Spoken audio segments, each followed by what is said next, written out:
महाराष्ट्र पर सियासी संकट के बादल छाए हुए हैं। इन सबके बीच संजय राउत को ईडी ने जिस तरह से गिरफ्तार किया, यानी आज इस पूरे मामले में सुनवाई होनी थी सुप्रीम कोर्ट में, और उससे पहले ही ईडी ने संजय राउत को अपने कटघरे में ले लिया और उनसे अब वो पूछताछ कर रही है।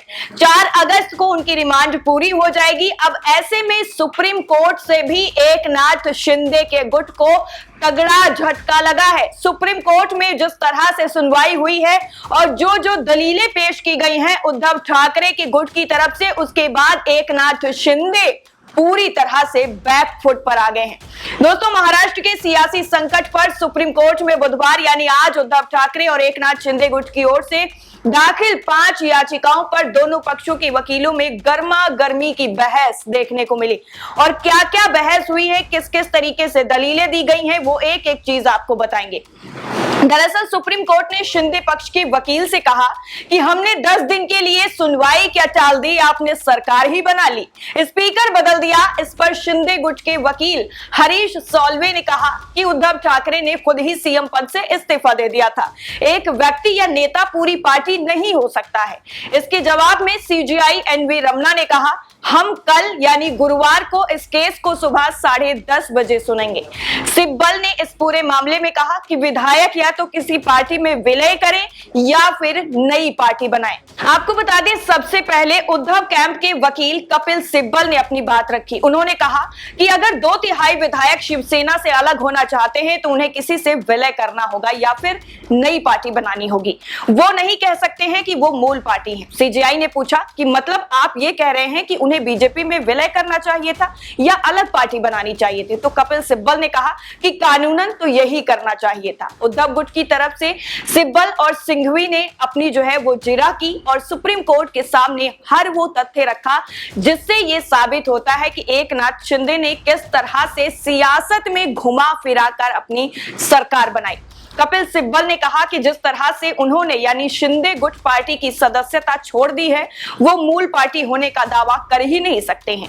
10वीं अनुसूची इसकी अनुमति नहीं देती है। पार्टी सिर्फ विधायकों का समूह नहीं होती है। इन लोगों को पार्टी की बैठक में बुलाया गया पर नहीं आए, डिप्टी स्पीकर को चिट्ठी लिख दी, अपना विहिप खुद नियुक्त कर दिया। असल में उन्होंने पार्टी छोड़ी है, वो मूल पार्टी होने का दावा कर ही नहीं सकते। आज भी शिवसेना अध्यक्ष उद्धव ठाकरे हैं। सिब्बल आगे कहते हैं कि जब संविधान में 10वीं अनुसूची यानी दल बदल विरोधी प्रावधान को जोड़ा गया है तो उसका कुछ उद्देश्य था। अगर इस तरह के दुरुपयोग को अनुमति दे दी गई तो विधायकों का बहुमत सरकार को गिराकर गलत तरीके से सत्ता पाता रहेगा और पार्टी पर भी दावा करेगा।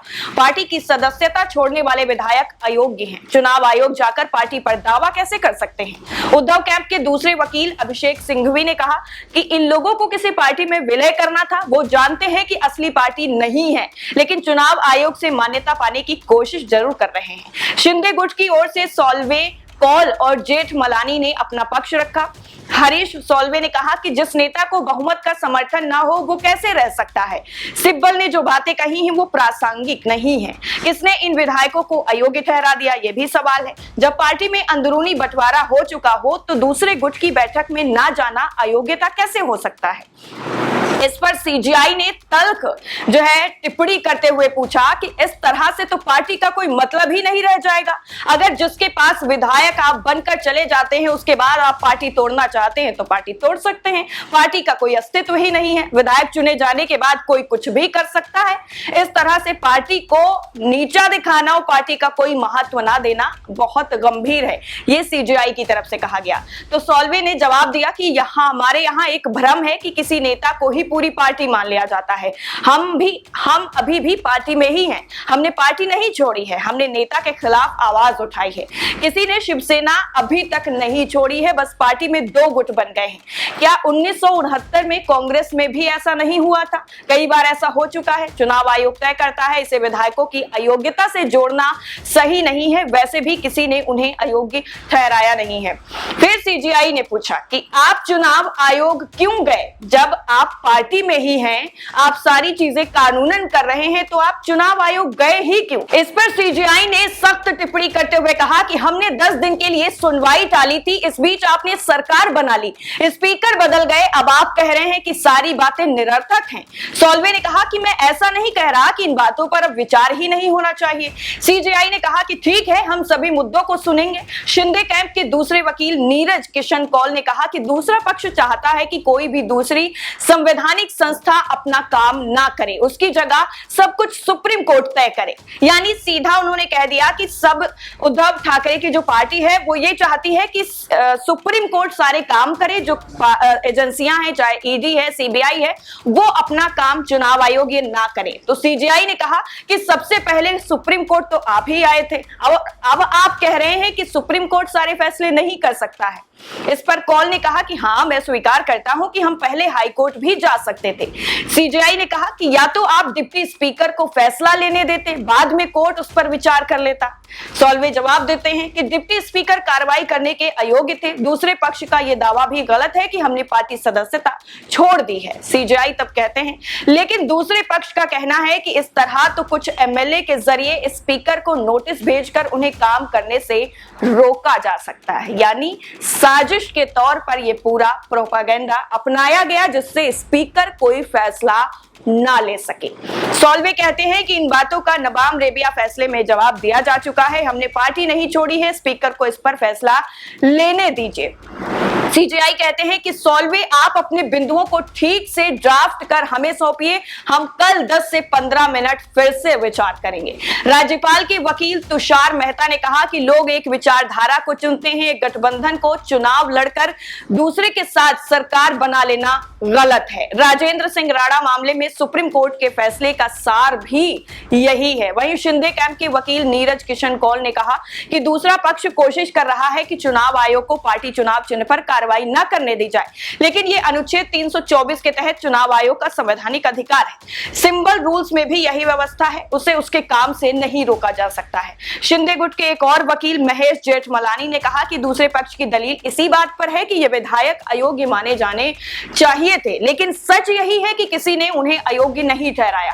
फ्लोर टेस्ट की नौबत भी नहीं आई, सीएम ने खुद इस्तीफा दे दिया। उसके बाद राज्यपाल ने अपने विवेक से फैसला लिया। उद्धव गुट का हलफनामा जो था उसमें शिंदे और बागी विधायक अशुद्ध हाथ लेकर सुप्रीम कोर्ट पहुंचे। ये जो है दावा किया गया उद्धव ठाकरे के गुट की तरफ से कि जब वो लोग सुप्रीम कोर्ट पहुंचे थे तो उनके हाथ बिल्कुल शुद्ध नहीं थे, वो भ्रष्टाचार में लिप्त हो चुके थे। सुप्रीम कोर्ट में दोस्तों आज सुनवाई से पहले उद्धव ठाकरे गुट ने सुप्रीम कोर्ट में अपना जवाब भी दाखिल किया। हलफनामे में कहा गया कि महाराष्ट्र में एकनाथ शिंदे सरकार जहरीले पेड़ का फल है। इस जहरीले पेड़ के बीज बागी विधायकों ने बोए हैं। शिंदे गुट के विधायकों ने संवैधानिक पाप किया है। यानी सीधा सीधा यहाँ पर एकनाथ शिंदे के गुट ने ये कह दिया कि इसमें सुप्रीम कोर्ट हस्तक्षेप ना करे, इसमें चुनाव आयोग को फैसला दिया जाए। यहां पर आप याद रखिए कि सीजेआई की तरफ से यह कहा गया है कि सबसे पहले सुप्रीम कोर्ट कौन सा गुट आया था, यानी एकनाथ शिंदे को ये इनडायरेक्टली कहा गया कि पहले तो आप ही सुप्रीम कोर्ट आए थे और अब ये कह रहे हैं कि इस पूरे मामले में सुप्रीम कोर्ट कोई फैसला ही ना दे, कोई इस तरह की कार्रवाई ही ना करे। ये तो अपने आप में ही सवाल खड़े करता है।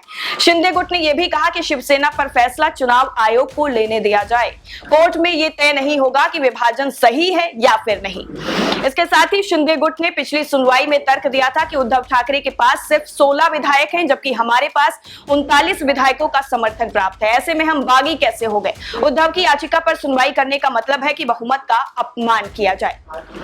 अब 30 जून को महाराष्ट्र के सीएम एकनाथ शिंदे के साथ डिप्टी सीएम देवेंद्र फडणवीस ने शपथ ले ली थी।